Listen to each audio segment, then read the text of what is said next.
우리가 읽고 있는 이 골로새서의 말씀은 어제도 말씀을 드렸지만 거짓 교사들, 거짓 선지자들이 철학과 헛된 속임수로 사람들의 마음을 흔들고 있는 그런 교회 상황 가운데 사도 바울이 이 편지를 통해서 예수 그리스도에 대한 교리적인 부분과 또 3장 이후에 나오는 실천적인 부분을 통해서 성도의 삶이 어떻게 살아야 되는지 그것을 소개하고 있는 내용이라고 볼 수 있습니다.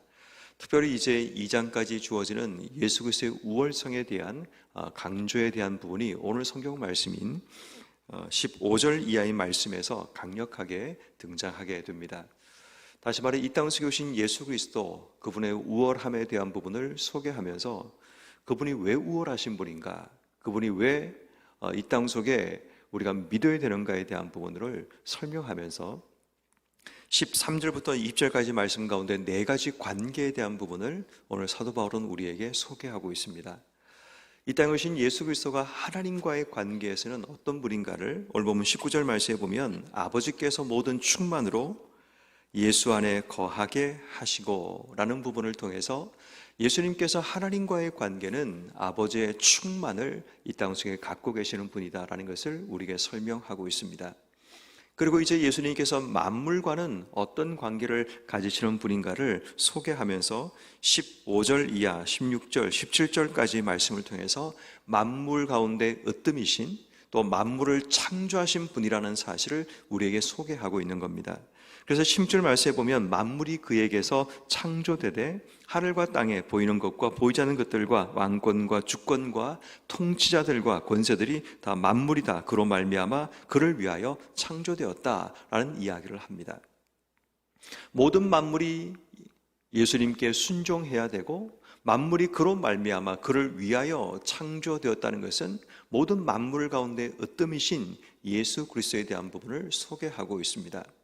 그리고 그 예수님이 이 땅에 오신 목적을 다시 한번 2절 말씀에 그의 십자가의 피로 화평을 이루사 만물 곧 땅에 있는 것들과 하늘에 있는 것들이 그로 말미암아 자기와 화목하게 하기를 기뻐하셨다라고 말씀합니다. 예수님께서 만물과의 관계 가운데 만물이 그를 위하여 존재하고 또 만물이 그로 말미암아 주어졌다면 그분께서 만물 가운데 행하시는 일은 자신의 십자가의 피를 통해서 만물과 자신을 화목하게 화평하게 하기 위해서 이 땅 속에 오셨다. 다시 말해 모든 만물의 화평을 주도하시는 분, 그 화평을 주관하시는 분이 예수님이라는 사실을 우리에게 설명하고 있는 겁니다. 그리고 이제 교회와의 관계에 대한 부분을 소개하는데 18절 말씀에 그의 몸인 교회의 머리이시라. 그가 근본이시요 죽은 자들 가운데 먼저 나신 이니 이는 친히 만물의 으뜸이 되려 하심이니라. 예수님께서 만물의 으뜸이 되심과 동시에 교회의 머리 되심도 오늘 성경 말씀 가운데 소개하고 있습니다. 몸인 교회의 머리는 예수 그리스도라는 사실을 우리에게 설명하고 있습니다. 그리고 이제 마지막으로 우리와 예수님과의 어떤 관계인가를 소개하면서 13절 말씀에 그가 우리를 흑암의 권세에서 건져내사 그의 사랑의 아들의 나라로 옮기셨으니 그의 아들 안에서 우리가 속량 곧 죄사함을 얻었다라고 말씀하고 있습니다. 예수님과 우리의 관계는 그분의 나라로 우리의 삶을 옮겨주셨다라는 거죠.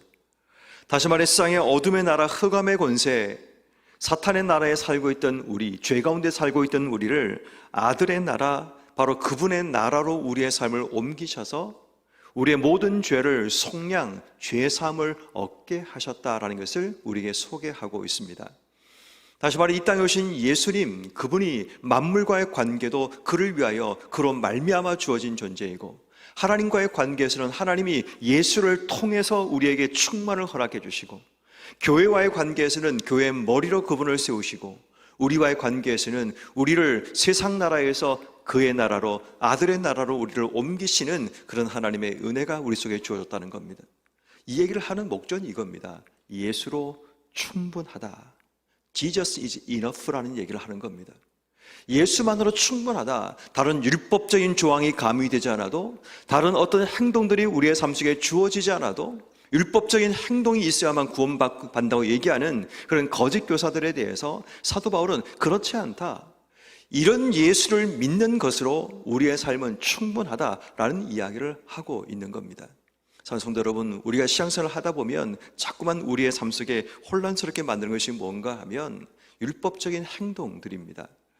저는 자주 이제 어르신들에게 신방을 가게 되든지 아니면 또 이제 잠시 만나서 구원에 대한 부분을 소개할 기회가 되면 꼭 묻는 질문이 있습니다. 정말 죄송하지만 집사님, 때로는 권사님, 혹시 만약 지금 내가 죽는다면 천국 가실 준비가 되셨습니까? 라고 질문할 때 제가 정말 많이 듣는 대답 가운데 한 가지가 뭐냐 하면 잘 모르겠다는 대답입니다.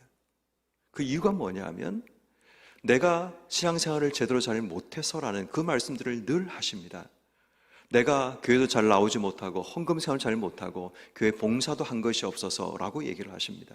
다시 말해 그분들의 생각에는 예수만으로 구원받는다는 생각이 있지만 여기에다가 플러스해서 내가 도덕적으로 윤리적으로 또 신앙적으로 뭔가 사역을 해야지만 구원이 얻어진다라는 그런 확신 가운데 있는 분들을 만나게 된다는 거죠. 물론 하나님 신 구원의 은혜로 우리의 삶이 사역도 하고 봉사도 하고 헌금도 하고 해야 되죠. 그런데 우리의 구원의 문제와는 그 문제는 별개의 문제라는 겁니다. 구원은 예수로만으로 충분하다는 겁니다.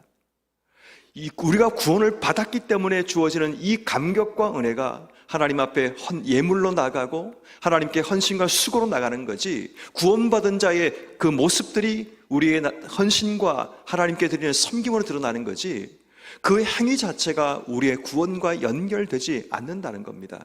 그런데 많은 거짓 선지자들은 그렇게 얘기합니다. 당신 헌금 안에 구원 못 받아, 당신 사역 안에 구원 못 받아 라고 얘기를 합니다. 그것은 예전이나 지금이나 마찬가지입니다.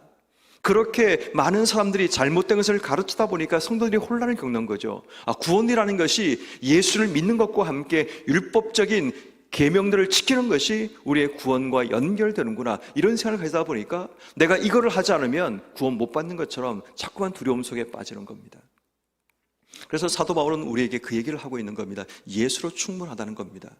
우리의 구원에 있어서는 예수만으로 충분하다는 겁니다. 우리가 예수를 믿고 그분을 내 인생의 구주로 받아들이는 것, 그거 한 가지로도 우리 인생의 구원은 시작된다라는 것을 우리에게 말씀하고 있습니다. 반대로 얘기하면 구원받은 우리의 삶이 어때야 되는가? 그것은 당연히 주를 향한 헌신과 섬김의 삶이 내 삶으로 증명되는 것이 구원받았음의 증거이지 그것이 조건이 아니라는 겁니다. 그것이 조건이 되면 율법주의, 공로주의가 되고 마는 겁니다. 그러므로 여러분, 우린 기억해야 될 한 가지 중요한 가르침, 이 골로새를 통해서 지금 사도 바울이 말하려고 하는 가장 핵심적인 것은 예수로 충분하다, 우리의 구원은 예수만으로 충분하다는 사실을 우리에게 말씀하고 있다는 겁니다. 그분 때문에 우리의 소속 나라가 바뀌어지는 거죠. 흑암의 나라에서 아들의 나라, 예수의 나라로 우리의 삶이 바뀌어지고 하나님 나라를 꿈꾸는 자로 우리가 이 땅의 삶을 살게 되고, 예수 때문에 우리의 삶이 만물과 화목하게 되는, 여기 속하는 만물은 하늘과 땅을 다 이야기합니다. 우리의 모든 관계가 다시 화목하게 되는 그런 하나님의 은혜가 주어지게 되고, 또 예수로 말미암아 우리 인생 가운데 그를 통해 주어진 창조의 사역이 우리에게 주어졌다는 것도 어떤 의미에서는 우리가 예수를 믿고 주어진 새로운 사역이라고 볼 수가 있습니다. 그러므로 여러분, 오늘 하루 우리가 기도할 때 예수로 충분하다라는 것, 이 사실을 우리가 믿음으로 고백하고 이 세상 가운데 어둠의 권세들을 향해 우리가 선포하는 지혜가 우리에게 필요합니다. 우리의 구원의 문제는 오직 예수를 믿고 그분을 향한 우리의 신앙 고백을 통해서 충분히 우리의 구원이 시작된다는 사실을 우리가 반드시 믿고, 구원받은 우리가 이 땅 속에 어떻게 살아야 되는지를 오늘 말씀을 통한 교훈을 통해 우린 받아야 되는 겁니다. 그래서 그런 의미에서 9절부터 12절까지 우리가 예수 그리스도를 구주로 믿고 영접한 우리의 삶이 어떻게 살아야 되는가를 오늘 성경은 소개하고 있습니다. 가장 핵심적인 단어는 9절 말씀에 있습니다. 9절 뒷부분에 보면 구하노니 너희로 하여금 모든 신령한 지혜와 총명에 하나님 뜻을 아는 것으로 채우게 하시고 라는 말씀, 여기 채우게 하시고 라는 말씀이 가장 핵심적인 단어입니다. 우리의 삶에 예수를 구주로 믿는다면 이제는 그분의 뜻으로, 하나님의 뜻을 아는 것으로 우리의 삶을 채워나가는 겁니다. 우리의 삶의 가장 중요한 신앙의 본질은 내 삶을 무엇으로 채워나인데, 우리의 삶이 예수님으로 내 삶의 구원이 시작된 사실을 안다면 그분을 통해 주어지는 아버지의 뜻, 그것을 통해 내 삶을 채워나가는 그 삶이 시작되어야 된다는 겁니다. 왜 이게 중요한가 하면 이것을 채우는, 아버지의 뜻을 아는 것으로 채우는 삶이 20절 말씀에 주께 합당한 삶으로 이어지게 되고 범사에 기쁘시게 하는 삶으로 이어지게 되기 때문입니다. 다시 말합니다. 이 성경의 구조 자체가 그렇게 되어 있습니다. 우리가 아버지의 하나님의 뜻을 아는 것으로 채우는 것이 먼저 되면 그것이 우리의 삶 속에 주께 합당한 삶으로 이어지게 되고, 그래서 이어지게 되고 범사에 기쁘시게 하는 삶을 찾는 삶이 되는 겁니다. 근데 만약에 그분의 뜻을 아는 것을 채우지 않으면 우리의 삶에는 주께 합당한 삶을 살지 못하게 되고 주를 기쁘시게 하는 삶에 대한 고민도 우리 삶 속에 없어지게 되는 겁니다. 그러면 주께 합당한 삶, 주를 기쁘게 하는 삶이 무엇인가를 그 뒤에 나오는 문장에서 이어집니다. 모든 선한 일에 열매를 맺게 하시고 하나님을 아는 것에 자라게 하시고 그의 영광의 힘을 따라 모든 능력으로 능하게 하시며, 결국 우리가 하나님 뜻을 내 삶 속에 채우게 되면 내 삶 속에 자람과 열매와 그리고 강하게 함의 은혜가 우리 삶 속에 주어지게 되는 겁니다. 결국 우리가 오늘 하나님께 기도해야 될 제목은 바로 시작점에 있습니다. 하나님을 아는 그분의 뜻으로 내 삶을 채워주시기를. 그래서 우리의 삶이 하나님께 합당한 삶을 살아가고, 그래서 우리의 삶이 하나님을 기쁘시게 하는 그런 삶을 살아가는 그런 삶이 되게 해주시기를 기도해야 됩니다. 그러기 위해서는 내 삶 속에 열매를 맺게 해주시기를, 내 삶이 그리스도 안에서 자라게 하시기를, 그리고 내 삶이 그리스도 안에서 능력으로 능하게 하시고 강하게 하시는 하나님의 은혜가 주어지기를 기도해야 하는 겁니다. 그럼 우리의 간절한 기도 제목은 오늘 하루 삶을 살아가면서 하나님의 뜻을 아는 지혜를 내 삶 속에 채워주시기를 기도해야 됩니다. 모든 일에 그분의 뜻을 아는 것이 우리에게 가장 우선입니다. 그분의 뜻을 모르기 때문에 우리가 주님께 합당하게 살아가지 못하고, 뜻을 모르기 때문에 그분을 기쁘시게 하는 삶을 이 땅 속에 살아가지 못하며 살아가는 겁니다. 그래서 오늘 우리가 이 기도 시간에 물어야 될 질문, 하나님 뜻이 무엇입니까? 나에게 오늘 무엇을 원하십니까? 어떻게 하는 것이 주님을 기쁘시게 하는 삶입니까? 어떻게 하는 것이 주님께 합당한 삶을 살아가는 것입니까? 그것을 우리가 하나님께 물어야 됩니다. 그리고 잔잔하게 찾아오셔서 말씀하신 주의 음성 앞에 우리가 굴복하고 순종하면서 그분의 뜻을 내 삶 속에 찾아가는 삶, 이것이 오늘 하루 우리가 걸어가야 될 인생의 여정이어야 한다는 겁니다. 아마도 수많은 순간들이 우리에게 찾아올 것입니다. 그 순간순간마다 우리는 하나님께 물어야 됩니다. 하나님 뜻이 무엇입니까? 오늘 하루 삶을 사는 우리에게 하나님의 뜻을 아는 지혜를 내 속에 채워주셔서 오늘도 주님께 합당하게, 오늘도 주님을 기쁘시게 그렇게 살아가는 우리의 삶이 되게 해주시기를 기도해야 하는 겁니다. 또 한 가지, 우리의 삶이 하나님을 아는 것으로 채우는 것으로, 하나님 뜻을 아는 것으로 채우는 것도 한 가지 방법이라면, 두 번째는 하나님께 감사하며 사는 삶입니다. 12절 말씀에 우리로 하여금 빛 가운데 성도의 기업의 부분을 얻기에 합당하게 하신 아버지께 감사하게 하기를 원하노라. 결국 이 사도 바울이 말하는 핵심적인 부분은 두 가지입니다. 하나님의 뜻을 아는 것이 내 삶 속에 채워지고, 그래서 내 삶 속의 모든 것에 하나님께 감사하며 살아가는 겁니다. 왜냐하면 우리에게 구원자이신 예수 그리스도를 주셨고, 그분을 통해서 우리에게 세상의 흑암의 권세에서 아버지의 나라로, 하나님의 나라로 우리의 삶을 옮겨주셨고, 또 우리가 그분을 통해서 세상과 만물과 화목하게 되는 그런 하나님의 은혜를 우리에게 허락해 주셨기에 우리에게 주신 그 기업으로 말미암아 우리는 하나님께 감사해야 합니다. 특별히 이제 대림절이 내일부터 시작되게 되는데, 이 대림절 기간을 맞이하며 이 땅 속에 오신 예수 그리스도를 다시 한번 기억하고 다시 오실 주님을 향한 우리의 소망과 기대로 채워나가는 그 삶이 되어야 됩니다.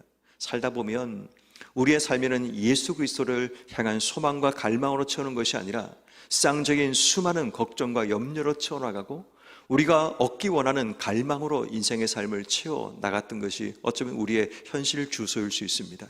그렇지만 이 대림절 기간을 통해 우리의 마음속에 예수 그리스도에 대한 그 기대와 소망으로, 오셨던 예수님에 대한 감사로 내 삶을 채워나가는 것, 이것이 대림신앙이어야 합니다. 그런 의미에서 오늘 우리는 우리의 삶의 기업을 채워주신 바로 하나님께 감사하고, 또 이 땅 속에 예수를 보내주신 하나님께 감사하며, 내 삶이 예수로 말미암아 흑암의 권세에서 아들의 나라로 옮겨진 이 일에 감사하며, 그리고 내 삶의 우리의 삶의 머리 대신 예수 그리스도를 통해 다시 한번 우리의 소망과 갈망이 생겨나는 우리의 삶이 되어야 되는 겁니다. 말씀을 정리합니다. 예수님으로 우리의 삶은 충분합니다. 다른 어떤 것이 없어도 예수만으로 우리의 삶은 여전히 충분하다는 사실을 여러분 입술로 고백하고 삶으로 표현하면서 오늘도 예수로 충분한 삶이 되게 해주시기를 기도하셔야 됩니다. 더 나아가서는 우리의 삶이 하나님을 아는 뜻으로, 그분의 뜻으로 내 삶이 채워짐을 통해 하나님께 합당한 삶, 하나님을 기쁘시게 하는 그러한 삶을 살아가는 우리가 되고, 더 나아가서는 우리에게 기업을 주신 그 하나님께 감사하며 모든 것이 감사입니다, 이 한 해도 하나님께 감사합니다라는 고백을 하나님께 드림을 통해 내 삶에 하나님으로 채워나가고 예수로 채워나가는 여러분 한 분 한 분 되기를 주의 이름으로 축원합니다.